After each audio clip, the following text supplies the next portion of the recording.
All right, so I got some amazing polling data to show here to you guys, and I'm going to tie this into Zohran Mamdani as well. So this is from The Economist and YouGov. They asked people, do you support or oppose Medicare for all? What are the numbers?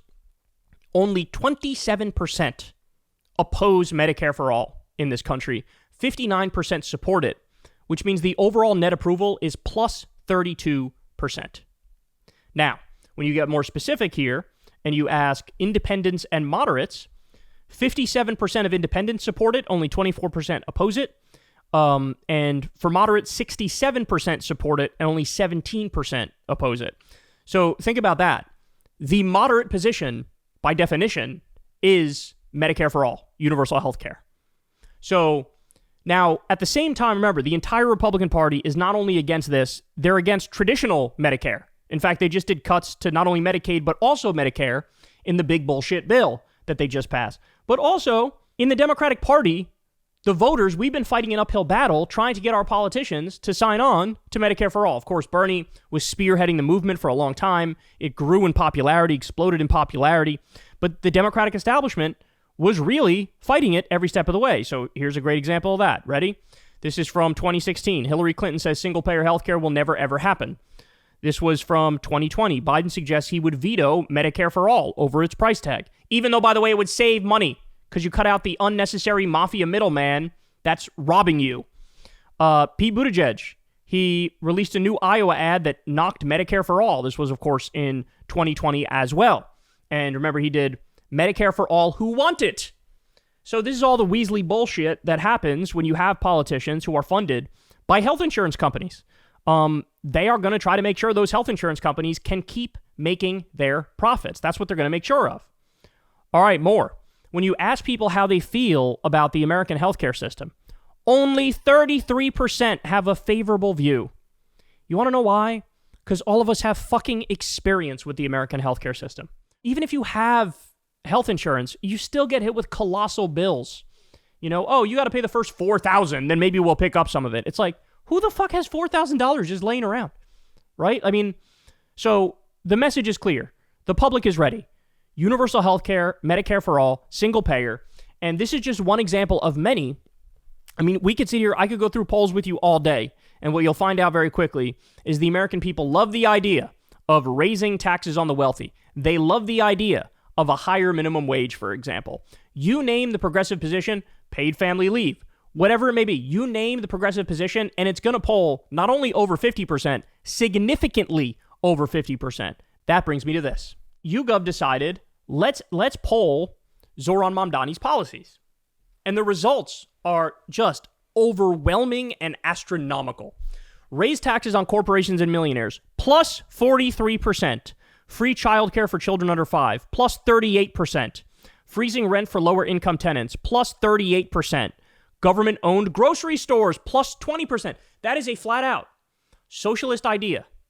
Hey, these private companies are price gouging, and there's consolidation, and they're raising the prices, and people are getting screwed over. What if we had, I think it's only like 5 or 10 small government-run grocery stores to give people better prices, plus 20. The flat-out socialist idea is plus 20.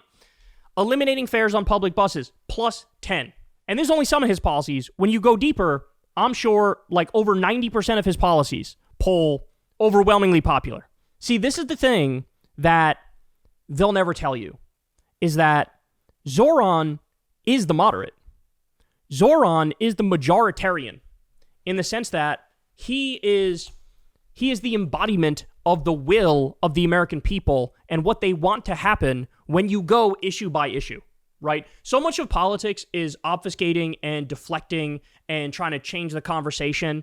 And you see this with Republicans all the time. They want to destroy Medicaid. They want to destroy Medicare. They want to destroy our social safety net, give more money to the wealthy, wage more wars. And so you can't just come out and say that because then you'd never win. So what do? Find a way to scapegoat, find a way to demagogue. So say, oh, are your wages too low? Well, that's because of the immigrants. Oh, are you worried about the future for your kids? Well, that's because there's trans people, and the trans people are trying to convert your kids to be trans. And so you hammer away on the scapegoats. You demagogue all day long. Blame the immigrants, blame the trans people, blame the immigrants, blame the trans people. Tee-hee-hee, look at me. I'm triggering the libs. Aren't the libs stupid, bro? Aren't they stupid? And so they, on vibes alone and cheap demagoguery, you can end up getting in power. But if you actually poll what the Republicans do with their policies, issue by issue, virtually every one of them is despised. People don't want those things. They don't agree with those things. They don't support those things. They know those things would hurt them. So now you see the rise of the left. Now you see Democratic voters getting radicalized and picking politicians who reflect that. But here's the open secret. Democratic voters getting radicalized means we're picking true moderates. I don't even want to give the ground to say like, oh yeah, he's a democratic socialist, bro, and he's a radical, bro. Because it's like, but if all the things he's supporting are fucking plus 10 or more, right? If you can get somebody who doesn't even describe themselves as on the left to nod along in agreement with the shit you're saying, we need to reframe the whole conversation and make clear. It's the Republicans who are the fucking extremists. Yes, they hold the Senate, the House, the White House, most of the courts, but they're the fucking extremists. You know who else are extremists in their own right?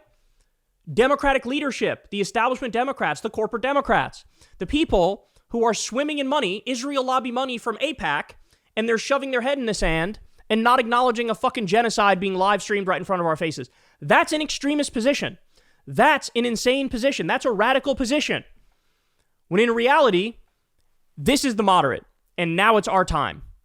And, you know, that's what I need people to wrap their minds around, is that we're almost giving into incorrect framing to acknowledge, like, oh yeah, it's Zohran who's the moderate. It's Zohran, the fringe. That's the word that triggers me the most. Oh, it's a fringe candidate. By definition, this is not fringe. By definition, this is majoritarian. So the fringe people would actually be the Republicans and would actually be the establishment Democrats, right? Because they're the ones who have the policy positions that are not liked. This stuff is beloved. And now, by the way, you see videos of Zohran walking around New York City. And he used to be able to record these like cutesy little videos and post them on his social media, but now it's hard for him to do it because every 3 seconds somebody's like, Zohran, oh, I love you, Zohran, I voted for you. Oh, can I get a picture? Can I get a selfie? And like, this is what people are starving for, real representation. And when they finally get a little taste of it, they lose it, right? And it's what we always say about FDR. FDR won 4 presidential races. This is before we had term limits. It was because of FDR the Republicans were like, we need to do term limits because we're never going to win if we don't.